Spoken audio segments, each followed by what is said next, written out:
Assalamualaikum warahmatullahi wabarakatuh. Selamat pagi anak-anakku semua. Hari ini kita akan melanjutkan materi pembelajaran kita masih secara daring karena pandemi COVID-19 yang belum berakhir. Tetap ya semangat anak-anakku.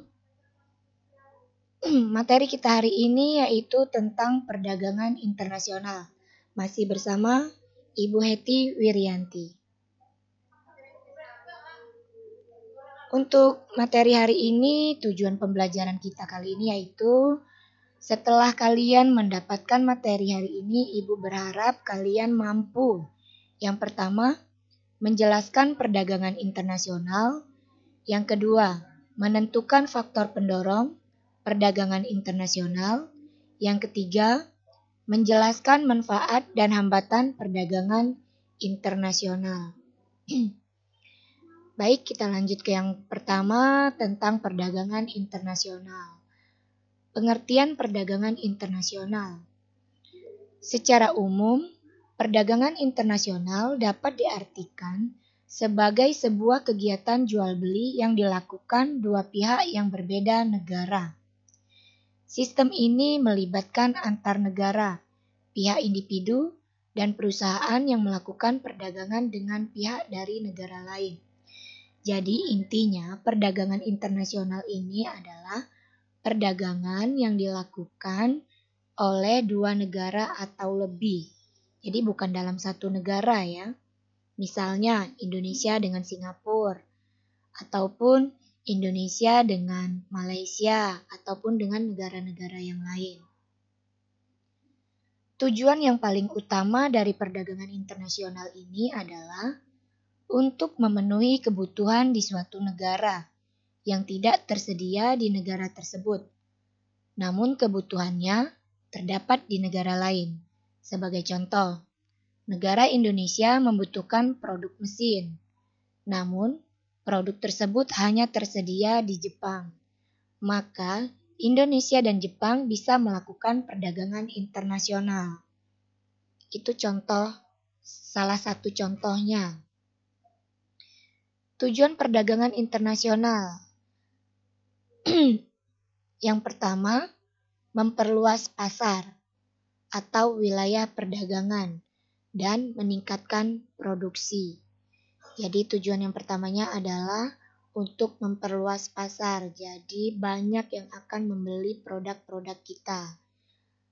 Bisa dari berbagai macam negara. Itu salah satu tujuan dari perdagangan internasional. Tujuan yang kedua yaitu meningkatkan devisa negara melalui kegiatan ekspor produk ke negara lain. Yang ketiga, meningkatkan pertumbuhan sektor ekonomi, menstabilkan harga barang, dan menyerap banyak tenaga kerja. Yang keempat, melakukan transfer teknologi modern untuk membantu meningkatkan efisiensi dalam proses produksi. Kemudian, tujuan yang berikutnya yaitu mendorong terbentuknya sumber daya manusia yang semakin mahir, terampil, dan unggul untuk mengikuti perkembangan teknologi. Itulah beberapa tujuan dari perdagangan internasional. Selanjutnya, kita akan mempelajari perbedaan perdagangan dalam negeri dan perdagangan internasional. Apa sih perbedaannya? Yang pertama kita lihat dari jangkauan wilayah. Dari jangkauan wilayah, kalau perdagangan dalam negeri hanya di dalam satu negara atau satu wilayah negara. Sedangkan perdagangan luar negeri bisa menjangkau beberapa negara. Itu dilihat dari jangkauan wilayah. Yang kedua, dilihat dari cara pembayaran. Cara pembayaran perdagangan dalam negeri menggunakan satu macam uang. Misalnya kalau di Indonesia rupiah. Cara pembayaran perdagangan luar negeri bermacam-macam uang atau valuta asing. Yang ketiga, perbedaannya dilihat dari sistem distribusi. Sistem distribusi perdagangan dalam negeri, sebagian besar sistem distribusi langsung. Sedangkan perdagangan luar negeri, sistem distribusinya tidak langsung. Kemudian yang keempat, dilihat dari peraturan yang berlaku. Perdagangan dalam negeri menggunakan aturan satu negara sendiri, sedangkan perdagangan luar negeri menggunakan aturan dari beberapa negara yang terlibat. Yang kelima, dilihat dari tingkat persaingan. Perdagangan dalam negeri kurang ketat karena bersaing dengan produsen dari dalam negeri. Jadi kalau di dalam negeri itu tingkat persaingannya kurang ketat. Berbeda dengan perdagangan luar negeri. Perdagangan luar negeri persaingannya lebih ketat karena melibatkan produsen dari berbagai negara. Kemudian dilihat dari biaya angkutan. Perdagangan dalam negeri biaya angkutnya lebih murah karena hanya dalam satu negara. Sedangkan perdagangan luar negeri biaya angkutnya lebih mahal karena jangkauannya beberapa negara. Berikutnya kita akan mempelajari faktor yang mendorong terjadinya perdagangan internasional. Faktor yang mendorong terjadinya perdagangan internasional yang pertama yaitu penguasaan ilmu pengetahuan dan teknologi. Jadi, penguasaan iptek dari negara-negara yang berbeda ini salah satu menyebabkan faktor pendorong terjadinya perdagangan internasional. Seperti contoh yang Ibu katakan tadi. Misalnya, Indonesia belum begitu mahir memproduksi mesin, sedangkan kita membutuhkan banyak mesin. Maka, kita melakukan perdagangan internasional dengan negara lain yang memproduksi mesin-mesin yang kita butuhkan. Yang kedua, perbedaan kekayaan sumber daya alam. Setiap negara memiliki keadaan geografis yang berbeda-beda, sehingga perbedaan tersebut menjadikan setiap negara memiliki sumber daya alam yang berbeda-beda pula.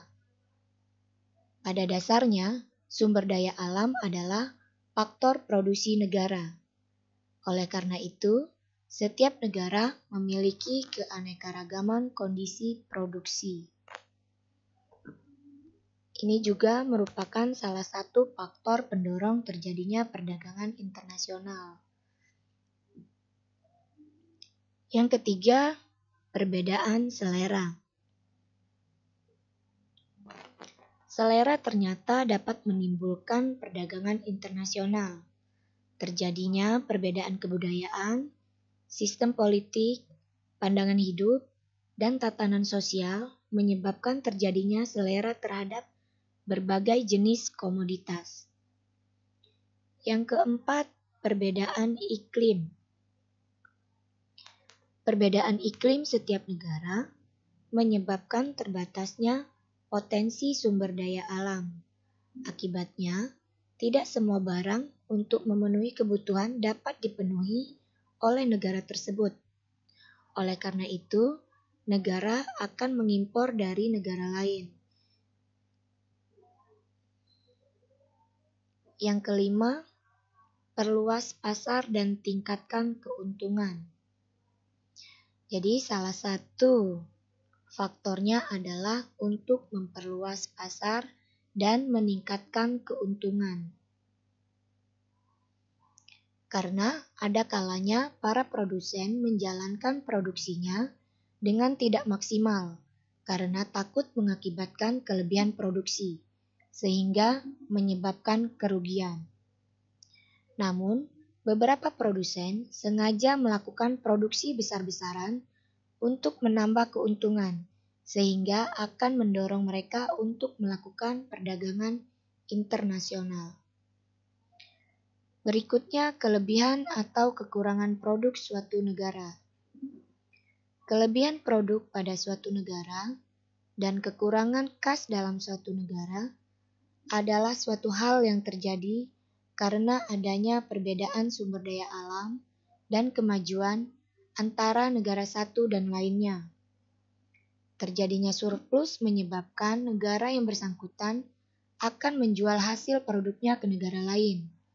Sedangkan negara yang mengalami defisit akan membeli barang dari luar negeri melalui perdagangan internasional.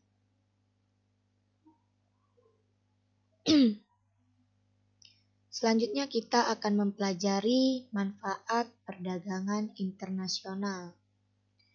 Yang pertama, manfaatnya adalah memperoleh barang yang tidak dapat diproduksi di negeri sendiri. Banyak faktor-faktor yang mempengaruhi perbedaan hasil produksi di setiap negara. Faktor-faktor tersebut diantaranya kondisi geografi, iklim, tingkat penguasaan iptek, dan lain-lain. Dengan adanya perdagangan internasional, setiap negara mampu memenuhi kebutuhan yang tidak diproduksi sendiri. Yang kedua, memperoleh keuntungan dari spesialisasi. Sebab utama kegiatan perdagangan luar negeri adalah untuk memperoleh keuntungan yang diwujudkan oleh spesialisasi.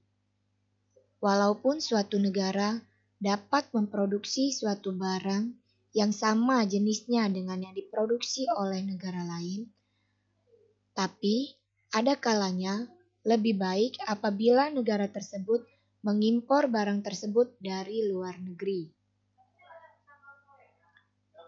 Yang ketiga, memperluas pasar dan menambah keuntungan. Terkadang, para pengusaha tidak menjalankan mesin-mesinnya atau alat produksinya dengan maksimal karena mereka khawatir akan terjadinya kelebihan produksi yang mengakibatkan turunnya harga produk mereka. Dengan adanya perdagangan internasional, pengusaha dapat menjalankan mesin-mesinnya secara maksimal dan menjual kelebihan produk tersebut ke luar negeri. Berikutnya, transfer teknologi modern. Perdagangan luar negeri memungkinkan suatu negara untuk mempelajari teknik produksi yang lebih efisien dan cara-cara manajemen yang lebih modern dari negara lain.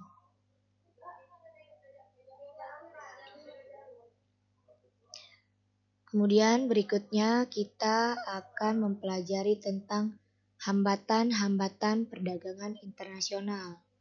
Kalau tadi kita belajar faktor pendorong, sekarang hambatannya. Ada beberapa hambatan dari perdagangan internasional.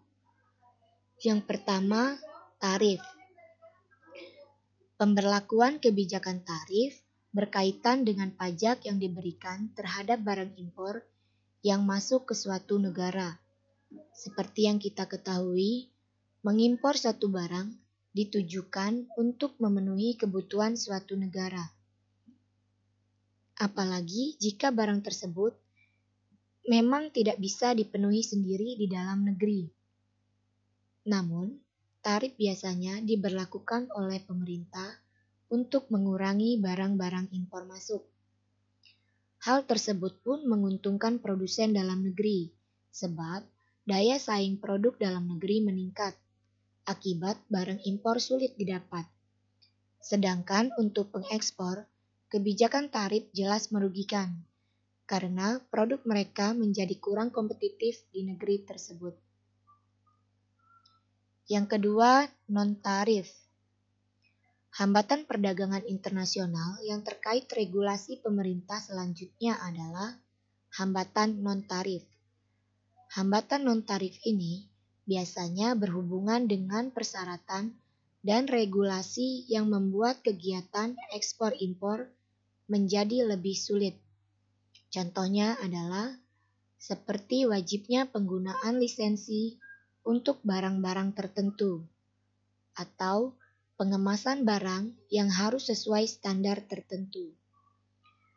Kemudian, pemeriksaan barang yang harus dilakukan di sejumlah badan juga bisa menjadi hambatan non-tarif.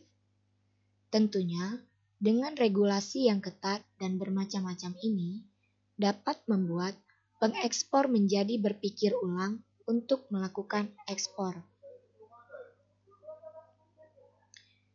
Yang ketiga, kuota atau pembatasan. Selanjutnya terdapat hambatan kuota.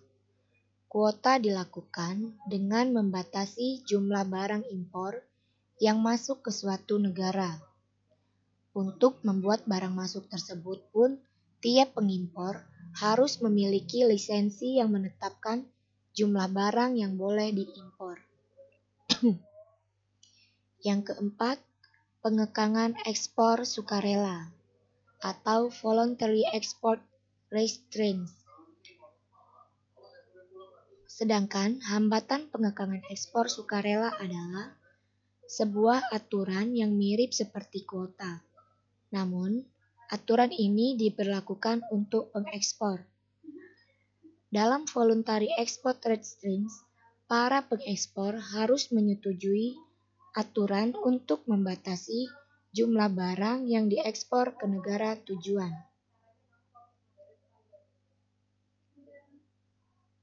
Hambatan berikutnya yaitu subsidi. Sama seperti halnya peraturan perdagangan internasional lainnya yang dilakukan oleh pemerintah, subsidi dilakukan untuk melindungi pasar dalam negeri. Subsidi dilakukan dengan memberikan bantuan kepada produsen lokal agar bisa bersaing dengan produk-produk asing yang masuk. Dalam beberapa kasus, subsidi juga dilakukan untuk melindungi kesejahteraan rakyat. Karena subsidi biasanya dilakukan untuk barang yang tergolong penting untuk hajat hidup orang banyak, seperti minyak, gas, listrik, dan lain-lain. Dengan subsidi, biasanya harga barang akan menjadi lebih stabil dan mampu bersaing dengan produk asing. Hambatan berikutnya yaitu anti-dumping. Kebijakan anti-dumping adalah kebijakan yang melindungi industri dalam negeri. Praktik dumping sendiri adalah kegiatan di mana suatu negara menjual barang dengan harga yang sangat murah di negara lain. Meskipun murah, namun negara pengekspor tetap mendapatkan untung.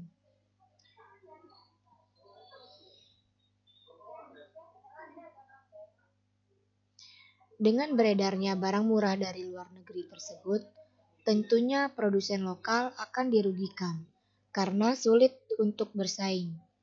Nah, untuk mengatasi praktik tersebut, maka pemerintah menggunakan kebijakan anti-dumping. Kebijakan tersebut dilakukan dengan meningkatkan tarif, memberlakukan kuota perdagangan, dan peraturan lainnya untuk membuat harga dari produk impor tersebut menjadi mahal. Yang ketujuh yaitu embargo.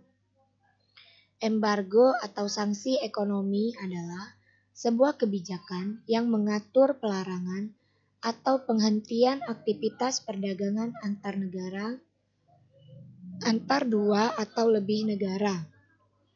Kebijakan embargo biasanya dilakukan karena terdapat konflik pada kedua negara tersebut atau karena alasan keamanan.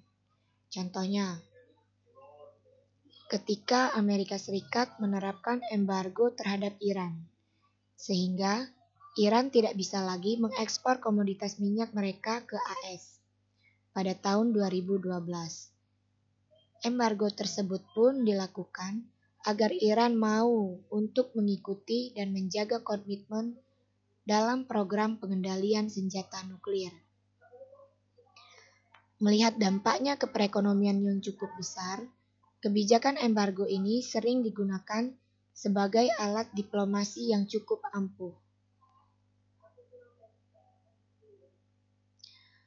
Berikutnya hambatan perdagangan internasional faktor eksternal. Selain hambatan perdagangan internasional yang berkaitan dengan kebijakan perdagangan dari pemerintah atau hambatan perdagangan internasional yang bisa dikendalikan pemerintah dalam negeri, terdapat pula hambatan yang berasal dari faktor eksternal atau yang tidak bisa dikendalikan dari dalam negeri. Hambatan-hambatan tersebut yang pertama, kebijakan regional atau kebijakan Free Trade Agreement. Kebijakan regional yang dilakukan oleh negara-negara tidak selalu menguntungkan. Ibarat pisau bermata dua, kebijakan tersebut dapat menguntungkan karena negara-negara yang saling menyepakati perjanjian akan mendapatkan keringanan seperti bebas tarif, bebas kuota, keringanan regulasi, dan sebagainya. Namun, untuk negara yang tidak menjadi anggota perjanjian tersebut, mungkin akan dirugikan karena tidak menjadi prioritas dalam perdagangan. Yang kedua, perbedaan nilai mata uang. Dalam perdagangan internasional, biasanya sistem pembayaran dilakukan menggunakan mata uang negara pengekspor. Jika nilai mata uang negara pengekspor lebih tinggi, maka negara pengimpor akan mengeluarkan biaya yang lebih tinggi. Maka dari itu, banyak perdagangan internasional yang menetapkan penggunaan mata uang internasional. Yang ketiga, perbedaan bahasa.